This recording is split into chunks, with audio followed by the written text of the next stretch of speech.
I'm so excited to introduce today's guest, Marka Danielle Rodgers. She has lived a life defined by movement, reinvention, and unshakable resilience. From her early days training in Baltimore to earning a full scholarship at the Boston Conservatory and dancing with the world-renowned Alvin Ailey American Dance Theater, Marka's career took her across continents as a performer, choreographer, and teacher in Buenos Aires, where she spent nearly a decade shaping the next generation of artists for stage, film, and television.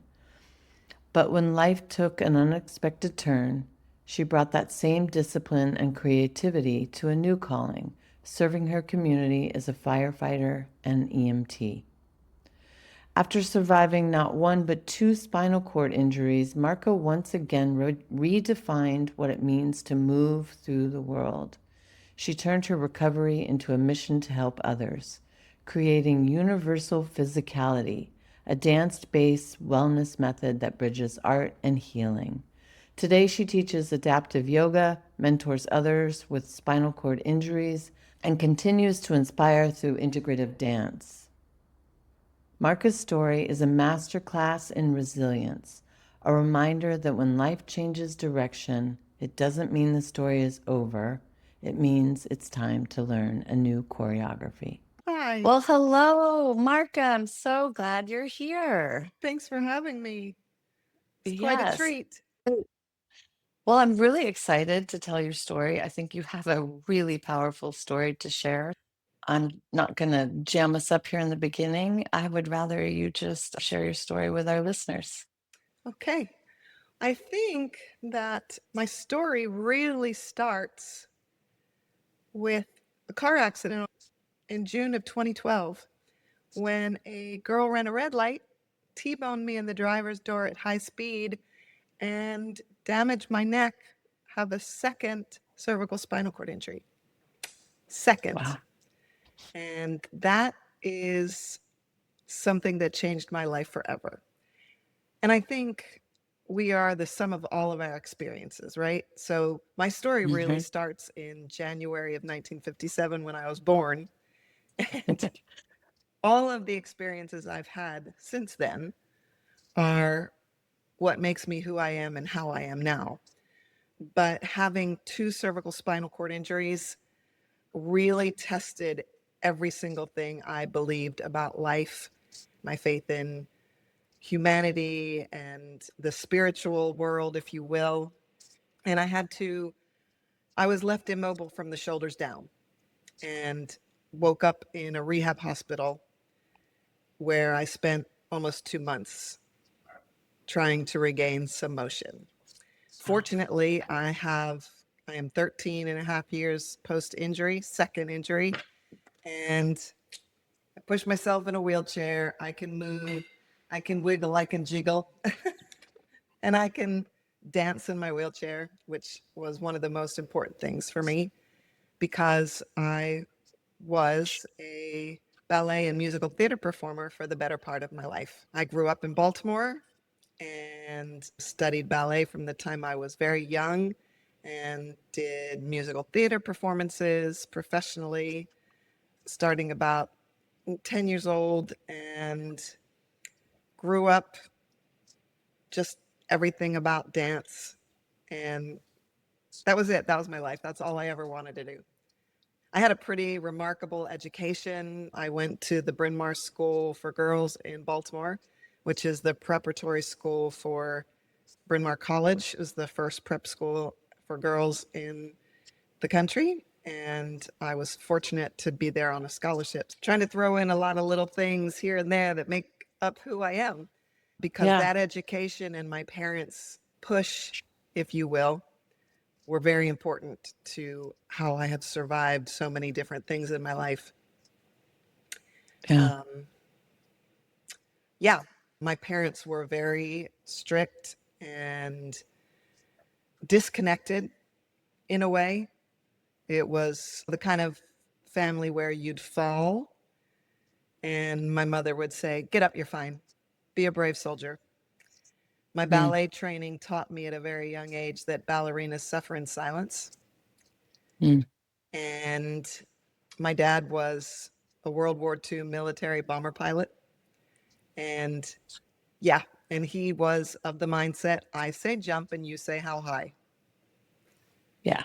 So between that kind of militaristic mentality and the military ballet, because ballet is very rigid and strict and physical, I was doomed or blessed to have an incredible work ethic and discipline ethic as well. Yeah. Yeah. Dance definitely brings that to the table for people who I have a dance background myself. I think we both share Alvin and Ailey as Yes. young women. And it does, keeps you focused, keeps you grounded, keeps you on track, disciplined. And I think when we're young, it's important, right? My daughter, when she was going into high school, I kept thinking she needs something that's going to ground her during this period. And she got into the competitive cheerleading, which had an element of dance, and that really drove her focus. So I understand that discipline that comes with it, which is super helpful. But yes, with all the other things and all the other layers, it can be in your way sometimes too, right? It does, Um, because you become very independent, because yeah, it's a sport that is a team yet individual. yeah, Golf, tennis, you play on a team, but it's still your individual game. yeah, And I think you have to be very conscientious of other people around you, but you're so focused on taking care of yourself, you become very, in a sense, overly independent.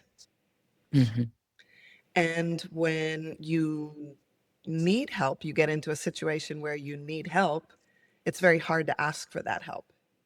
Like yeah, everything in life, the yin and the yang of it. There's pros and cons and good and bad and light and dark all the time. And you yep, have to work to find the purpose, what works and what doesn't at the time. yeah, And that's a hard thing, because you have to be willing to open your mind and look around and be able to take in new things as you go day to day. yeah, yeah. Which you really needed because you had quite a journey ahead of you. I'd love for you to expand on your story because I think that you were actually injured long before you ended up in a wheelchair. Yes. When my son was born in 1988, he was born with a preexisting health condition. Fortunately, he's fine. However, he was uninsurable unless I had a job with group health insurance. I did not. I had been living out of the country in Argentina and Buenos Aires, dancing and teaching there. And everybody convinced me to come back to the United States because we have the best health care here. Now, remember, this is I'm not going to 19. touch that with a 10-foot pole. Right. And the irony is, here we are 37 years later, and nothing has really changed. Yeah. But we'll leave that aside. So I chose to come back to the United States, and I got a job with a ballet company and a studio here in Charleston. And they did not have group health insurance. And long story short, I had to get a new job. And I became a firefighter and EMT. Love that. What a complete 360. Probably from the outside, but I'm sure, yeah, there's more to it. But what a leap. Wow. Yes, it Wow. turned out that the James Island Fire Department here in South Carolina was looking to fulfill affirmative action quotas. Sorry, I keep coming back to these little political ditties, but it is No, part it's of okay. my world. So, yes, I was hired as a female firefighter with no experience. Fortunately, because of my discipline, because of everything I had done before, I was very hard worker, and They didn't even have bunker gear to fit me. No uniforms, no equipment. Well, and you're the tiniest little thing from what I can tell. I can't. I am small. Yes. Yes. Dancers, especially ballerinas, are very thin. Yes. Yeah. Yes. Actually, the bunker gear that a firefighter carries is about 2/3 of my body weight. But the cool thing was, if you think about it, firefighters have quick changes like we do in the theater. It's Yeah, they do. very extensive physical work, which ballet dancers do. So I think that I was very equipped for the job once I learned how to drive a fire truck and an ambulance and emergency medicine, which was really cool. So Nice. I was so excited about emergency medicine. I wanted to become a paramedic. And in order to do that, I had to join an emergency medical service. So I joined Charleston County EMS. And as I was getting ready to go into paramedic school, we were transporting a very large unconscious patient on the stretcher. The stretcher broke, took me with it, and gave me the equivalent of a whiplash injury at Mm. C4 to C6 here in the cervical spine, and crushed the spinal cord flat. Long story short, I had to have surgery, and I was put out to retirement and was told not that I couldn't work anymore. Now, keep in mind, I had a 5-year-old son. I was a single mom, and my doctor had told me, get your ducks in a row because this surgery could take you out. Yeah, And how old is your son at this point? 5. Ooh. 5. Yes. So I had to do a lot of hustling and getting a team in place. Had my surgery, spent 6 years doing my own rehab because back in the day, my accident happened very near Christopher Reeve's accident, which is when spinal cord injury really started to become popular, if you will. People started learning more about it and understanding it. So there was no rehab there is now with the Christopher Reeves Foundation and here in Charleston, nothing that was really helpful for me. So I used my own experience. I used ballet, I used yoga, I used meditation, and all of my studies of anatomy, physiology, kinesiology, pedagogy to try to rehab myself. And I was always what they call a walking quadriplegic, which means you have neurological deficits from the shoulders down, but you can walk. I was very weak. I had weakness in my hands, lots of chronic pain, internal stuff, heart, digestive stuff that's all part of quadriplegia and spinal cord injury. But I managed to, 6 years later, join a dance company and begin to teach again. And it was at the Medical University's Wellness Center. I love that. It was wonderful. Yes, a great man who saw something in me that I didn't realize I still had. And so I joined his company and teaching at the Wellness Center. I became a personal trainer and was teaching at a great dance studio here in Charleston and teaching some fitness classes for seniors. Given my weaknesses, it was really fun to be able to share my challenges with other people and help them. And in June of 2012, I was driving home from the Wellness Center when this second accident happened. And fortunately, the good news is that the first paramedic that was on the scene happened to be the very first paramedic that I ever worked in an ambulance with. Wow. And he knew me and he knew my story. Wow. So he was amazing. Yeah, Wow. I remember saying, Greg, I can't feel anything. And he said, that's all right, I got you. Mm. And the next thing I know, I was in the emergency room and I was in and out of consciousness. And my neurologist's PA was in the emergency room. Now, when a PA comes to the emergency room, it's not good. So Yeah. she started poking and prodding, and then I don't remember her leaving. And the next thing I know, it was my neurologist was in the emergency room. When the neurologist's in the emergency room, it's not good. Yeah. And he looked at me and said, Marka, most people don't have these kinds of injuries once in a lifetime, but twice? Really? And then he put his head down by my ear and he said, I've got you. No. Yeah. Yeah. And I don't remember anything for a couple of days. I woke up several days later in the rehab hospital at Roper Hospital here in Charleston and spent almost 2 months there. And those first days were just horrifying. I had no idea what was going on. I really, as much as I understood about emergency medicine and all of the things, it was as if I was outside my body. Mm. And people were coming in and out and moving me and doing everything because I couldn't do anything except shrug my shoulders and turn my head. And I was in a neck brace, so I couldn't turn my head because the second accident did damage above and below the original cervical site. So my neck is crooked now and scrunched. That's a real technical word, scrunched. I love those technical words.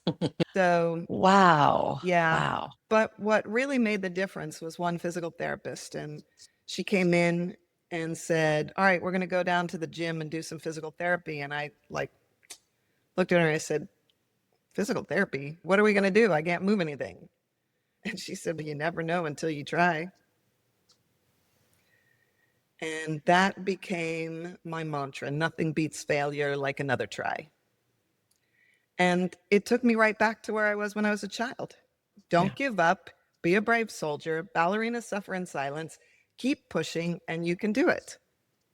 Yeah. And so by the time I left the rehab hospital, I was pushing a manual wheelchair, which was crazy, and able to feed myself, and with lots and lots of help was managing pretty well. So And I guess lots of the faith. suffering in silence part you got rid of. It took me a while. That's the part we got to get rid of, right? Right. And that took a while. But when you can't do anything and you're laying in your bed, and I won't get into too many gory details, suddenly you realize you need to get cleaned up. It's like, help. Yeah. Or you just want to get out of bed. Help. Yeah. Yeah. Yeah, you learn pretty quickly that you have to be flexible mentally and physically in life. And I had always prided myself in that, but I realized how little or how inflexible I was until this second accident happened. I realized that I spent a lot of years being my mother, not only to myself, but to my son and to other people. And never ugly. I think I've always been considered a kind, caring person. But I do think that I was held very high standards of people and expected people to hold themselves accountable and push through things the way I did. And I realize now holding myself accountable is holding myself accountable to being flexible, not to being rigid in my thought processes from my past life. Wow. Wow. It's a big lesson. Yeah. Yeah. And Yeah. I'm That's a very lot grateful to that I undo. was able to learn that lesson. Yeah. Yeah. Wow. So I have so many questions Go. stirring around in here because, first of all, to be a walking quadriplegic, like people don't even understand that just by looking at you, right? So Right. you have this hidden disability, which I think people don't realize that those exist They do. in a lot of different ways. But that's like a big statement, right? A quadriplegic means something in most people's heads that you've experienced very differently. And then to end up being partially paralyzed from the waist down, I'm assuming now, Neck. neck, but you use your I arms. do, but Okay. that's part of, so there's But you're still the complete quadriplegic, right? means the four quadrants of your body. And so there's complete quadriplegia or paraplegic, complete paralysis It where is a the tongue spinal twister. cord is severed from the throat. Like sometimes I have trouble swallowing. Mm, And it's not, I gag on my saliva at times because the muscles here are weak. So yes, I can move, I can raise my hands, I can do a lot of things, but like I have trouble straightening my hands out. I'm not very strong.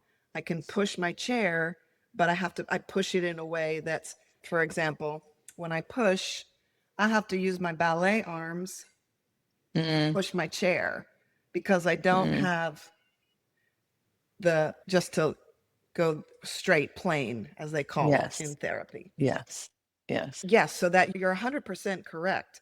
What looks like normalcy is not. And you're right, people right, don't understand that. right. And chronic pain is a huge issue.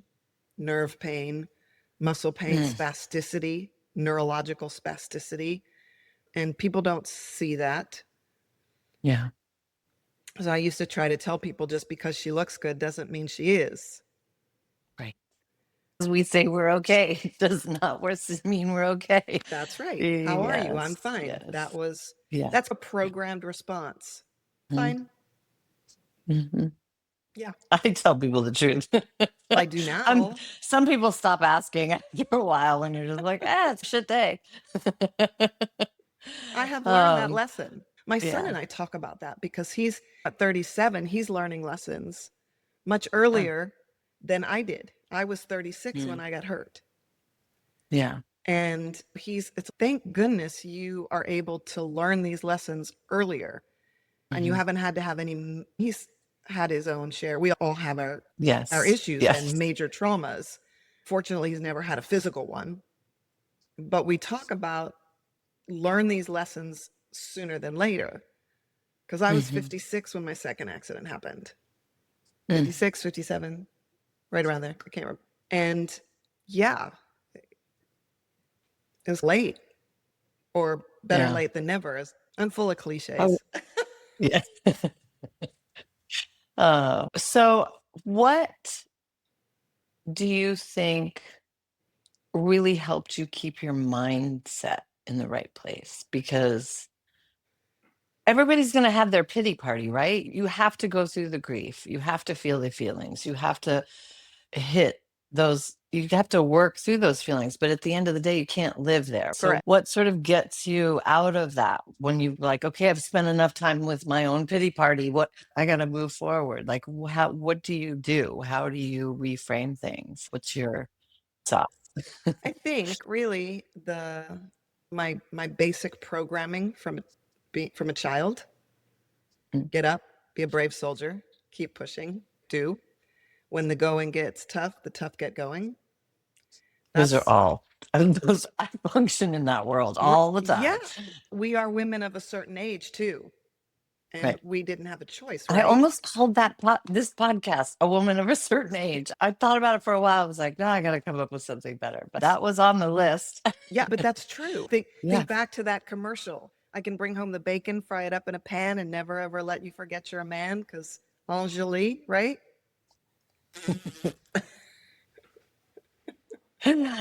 Yeah, I remember that commercial. Yeah, I'm sure most women our age do. I think it set a How about precedent. coffee, tea, or a flick of my bick? That's the. That yeah, uh, those were all. So that programming, because there's no doubt we are programmed always. mm, I really, to keep my head straight, I remember a quote: if you were born where I was born and raised the way I was raised, you'd believe what I believe. Hmm. I've Fortunately, never my heard that. program wasn't I'm sorry, say again. I've never heard that before. It was actually on a church sign in Ireland during the British Irish conflicts during the Protestant wars. Wow. Yeah. And I love that quote. If we could It's a all great quote. understand, if you were born Yeah. where I was born and raised the way I was raised, you'd believe what I believe. It's so interesting because I always think about that in terms of we don't get to pick what continent we're born on, what country we're born in, what race we are, what gender we are, right? Or Right. sex we are, I guess. Gender is a construct. Yeah. Anyway, so yeah, because I feel very privileged that I was born in the United States as a woman who's white, right? That Oh, comes with a whole list of things that a lot of people don't have access to. If I was Jewish in Germany, what kind of experience would that have been? Like, but those people don't get to pick. We don't get to pick what body we're given, any of it. And so that sort of hits that note. If you were born where I was born, yeah, yep. you've had the experiences that I've experienced, you would believe what I believe. Yeah. Yeah. So that basic programming, so back to your question, 'cause this is great. I love the train tracks that we're taking. This is how I do this. Girl. Better conversation if we just bring in all the nuggets. Yes. But the one thing that I wasn't programmed into was religion.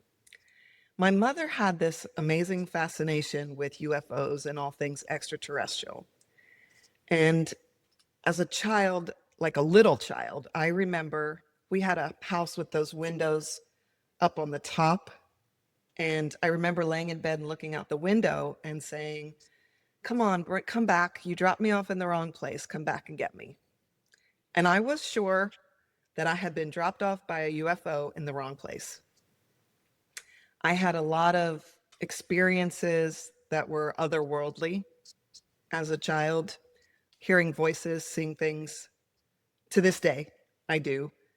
I was raised Orthodox Jew Monday through Saturday evening. And then Saturday evening, I got to go to my Christian, Catholic, and German Lutheran family and to watch Art Linkletter and go to German Lutheran church or Catholic church. Some Sundays, we didn't always go to church, and I was born in 57. And my family, we were the next generation post-Holocaust, and all of the Mm, things we were taught, and again, not to get political, but at a very early age, I saw the hypocrisies of religion. yeah. And I don't care who I offend by saying that. This is my belief, and I believe in God, if you will. I don't know what that really is. Maybe it's an extraterrestrial out there somewhere, or it is for me. When people ask me He's what definitely religion you different than practice, us. right? Yeah. So I practice universal oneness. We come from one, we will all return to one. And that took hold of me at a very early age. I was raised with two important dogma: do unto others as you would have them do unto you, and the Lord's Prayer. I got in trouble on a Hebrew school test because the question was, is the Lord's Prayer a Jewish prayer or Hebrew prayer, or a Jewish prayer, Christian or Jewish prayer? And I wrote down the Lord's Prayer as a Jewish prayer. And I got sent to the rabbi's office because they told me, you of all people, I'm in third grade now, should know that the Lord's Prayer is a Christian prayer. And I said, but Jesus was a Jew. God gave it to Jesus. Mwah, mwah. Wrong answer. Right Yeah. answer to me. Yeah. So, It was the right answer. yeah. So my faith from a child, and that belief, that one, that I'm here to experience what I'm experiencing in this precise moment Mm-hmm. is everything. And throughout my lifetime, I've always believed that if I don't appreciate every single moment, whether it's a good moment or a bad moment, then I'm not following my faith. Beautifully said. So I have to believe that in the deepest, darkest moments of my life, I was okay. And that the next moment, I would be okay. And Yeah. 2 years after my second spinal cord injury, I was diagnosed with breast cancer. And I went through chemo, one type of chemo treatment, and then they change partway, they change up your chemo. And it turns out that I went into respiratory failure, and turns out I am 1% of the population that is allergic to Taxol, and had to stop chemo because I almost died. And yet, I still knew that I was going to be okay. If I had died, I would have been okay because I would have Yeah. gone back to that one. Maybe I'm going to be a star. Maybe I'm going to be a piece of grass growing somewhere. I don't know. But it is what it is. That's what I believe. And that has kept me going my entire life. It's beautiful. It's so well said. And aligns with themes that I feel like I've talked about on the podcast a lot, which is things don't happen to you. If you reframe it and say, what this is happening for me, Yes. you understand that you don't have to understand why it feels this way, even though it's icky and sticky. You have to understand that there's something here that you're growing from. This is happening because I need to see this, and because things are going to shift now, right? So it puts you in the driver's seat. And the other part, I think, is that I so relate because I'm a preacher's kid. Oh, okay. And my dad was born in the deep rural South. He grew up Southern Baptist. Oh. They didn't believe in dance. Can you imagine being a little girl whose entire family, except her parents, believed that dance is a problem? But I was allowed to chase my dreams because my dad left the rural South because he knew how problematic it was, and he wasn't a Southern Baptist minister. And he wrote a book, and he wrote it when I was 20 in 1990. And I've recently been rereading it. And there's a chapter where he talks about he doesn't believe in organized religion, which is what I've had for years.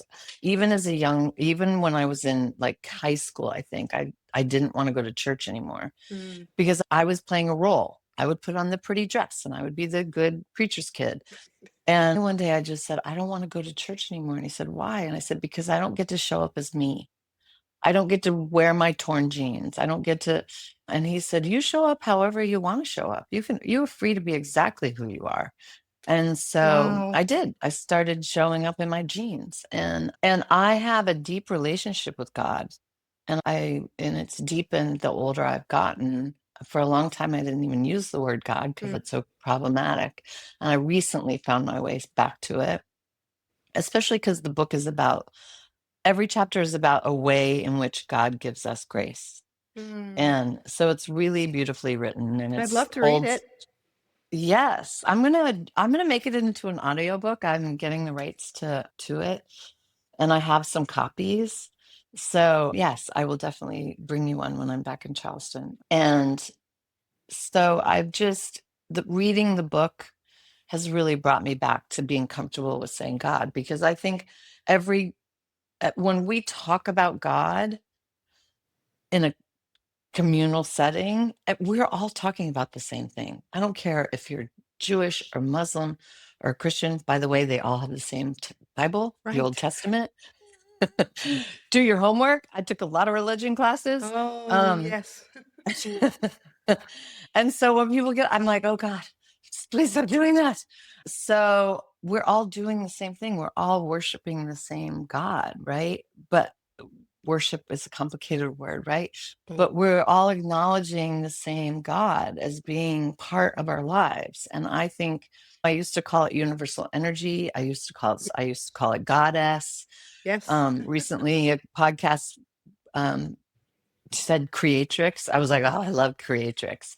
And I don't care what you call it, as long as you're having a relationship with it, because we're not in control. We have to be fluid, because we are going to be smacked in the face one day, right? Which is the point of this podcast, is to talk about all the ways that life can come at us and how we recover, rather than telling ourselves this story about ourselves, right? The stories are just meant to show how we grew, how we got through it. So I love that. I love everything you said about that. And there's so much in there. And I'm like, we don't have to talk about politics specifically, but when we have political things that surround politics that shouldn't be involved in politics, Correct. maybe. Correct. I don't care. It's my podcast. I can do what I want. I just read something today or yesterday. Our forefathers wrote the Constitution, not the apostles. Yes.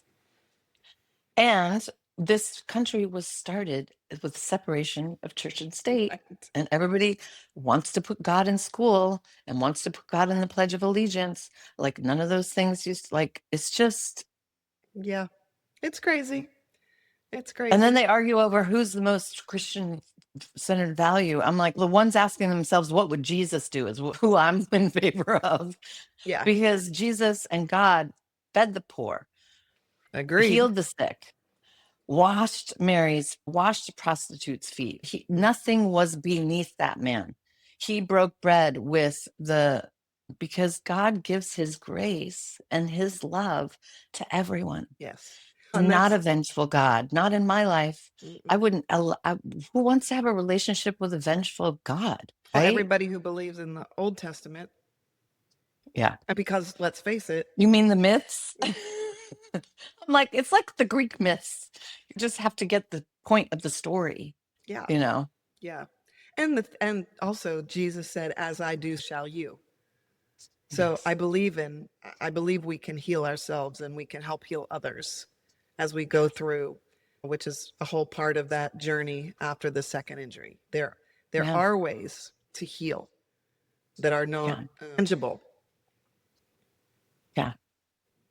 Or attainable by everybody, right? Because if you can only get it one way, that probably eliminates a lot of people. So it's like there's multiple ways, and there's multiple ways that with access to the internet. If you want to work on your nervous system, you can learn how to do tapping. There's in healing yourself and ways in trying to reprogram your brain and make new pathways. And neuroplasticity is real.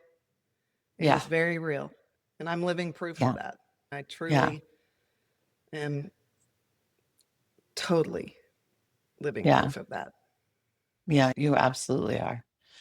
Which is going to lead me to one of my last questions I usually ask, which is, if you had one or two pieces of advice to hand over to people, no matter where they are in their life, what would you say would have the biggest impact on you? What choices or what practices did you bring in that really kept you moving and all that stuff? I would say, first and foremost, listen and learn. Soak up every bit of knowledge that you can get regarding whatever situation it is you're dealing with, even if it doesn't fall in the confines of your previous programming, or especially if it doesn't fall into your previous programming, and trust the process. Mm-hmm. Be willing to give and be willing to take. Amazing. Trust the process is what I'm really, really sinking into these days. I'm trying to let go of my own control programs, the way we try to overcomplicate everything. I'm like, God, we make things so complicated as humans. And it's really, sometimes I'm like, it's just so simple. And just really staying in this state of flow where I can be guided rather than trying to control where I am. And part of that exists because of my deepening relationship with God and me recognizing in moments like, I don't know how to do this, but I know what I want. And I'm here for you. My purpose better than anybody. Just show me, take me.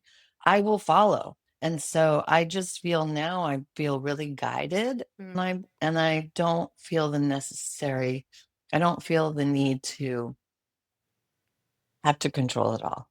I just have to be able to go, this is going to work out because because I trust, Mhm. and I trust being guided by a greater force than me. Well, And take I'll some of tell the you, pressure off.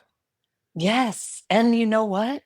It's so much easier than freaking out about it all, right? Yeah. I'm like, when have I needed something and it not shown up, right? Why do I have to why do I have to attach all the anxiety to it? What if I could just let that stuff go and let the thing just arrive? Yep. Rather than try to control how it arrives or what it looks like. We do have Or to if be it a little bit arrives. more right. Because Or what sometimes we have these arrives in. expectations and Yes, sometimes it arrives in a package you're not expecting, so you don't think it's there. because if you're controlling everything, you're not Right. open to the possibility that it could appear in another way. Yeah. Yeah. Yeah. And I think recently, in the past few years, I had a moment where I was really struggling with something, and I was asking I need guidance, I need help, I don't know how I'm going to get through this. And so something popped up, and it happened 3 times. And the first time I got angry, and the second time I got angry, and the third time I was just about to get angry. And I was like, that story about God. The one where the man's like standing on his roof and it's flooded, and the first boat comes by and he's, no, God's going to save me. And then the second boat comes by and he's, no, God's going to save me. Then the helicopter comes by and God's Yep. going to save me. And he gets to heaven and he says, why didn't you save me? He goes, bro, I sent you I 2 sent you bucks. 2 boats and a helicopter. So I was I in that love that. the helicopter had just arrived, and I was like, maybe, yeah, okay, yeah, let's do that. And then I was like, was I so held in that moment? Exactly. Because I kept fighting Yeah. and I kept saying something every time I was fighting. And so the third time when I stopped myself, I disrupted that. I was like, if you believe what you're saying in this fight, then the answer is yes, because you're going to win. Good for you. Good for you. That's And awesome. then I stood on the other side going, wow, thank God. Thank God. I Yeah. saw the third moment, recognized it. And so sometimes it's like just being quiet enough or just noticing, like, why does this keep coming up? Yes. Because you're resisting it. Yeah, for sure. Stop wrestling with it.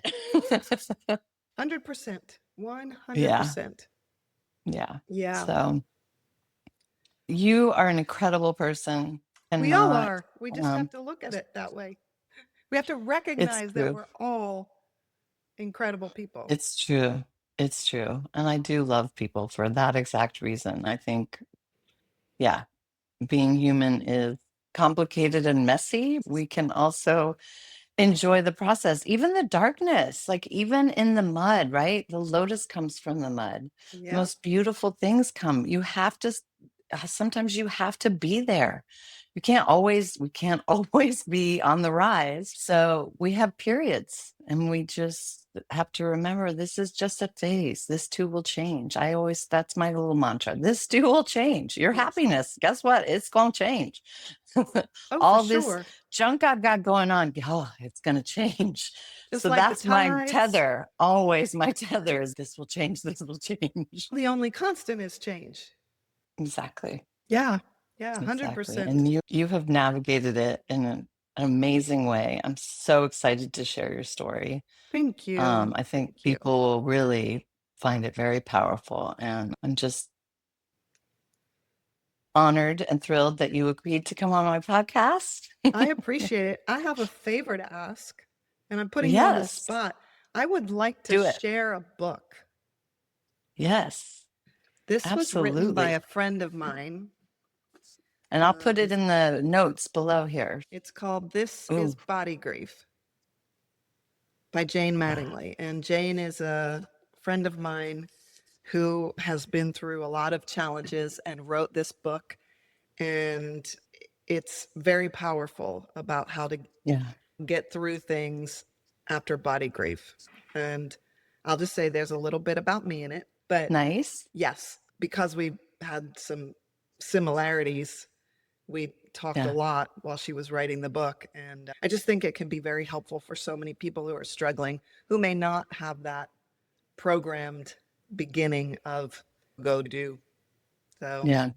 yeah. Or Yeah. if you do, because body grief is letting go of that. But she speaks about it very eloquently. Excellent. I'm going to ask you to text me the link. I will do that. Or the title and her name so I can remember it. And I'm going to put information about you in the notes, how people can get in touch with you if they want to work with you or have you Thank you. brought in to work with people. And I'll put details about that book so they can order that or buy that if they want to. I like to provide the resources. And yeah, again, thank you so much. It was such a pleasure. It's talking been to great you. meeting you. Yeah. Yes, I know. And Can you give a shout we'll out have to to get Becky together. Powers, who brought us together? I know she nominated you. I Yes. love that. You're actually the very first person I've recorded a podcast with that I've never met in real life. Oh, And my I have goodness. more of them coming up. So I'm really excited that the word is getting out and that people are nominating people. I'm Yeah. honored. I'm so honored. Yeah, but I would like to meet you in real life Well, and when you get have back to coffee or Charleston. something. Yeah, Yeah. I'll be back. Actually, I'll be back next week. I'll be here. All right. I Thank will you. contact you. Thank you. I appreciate you.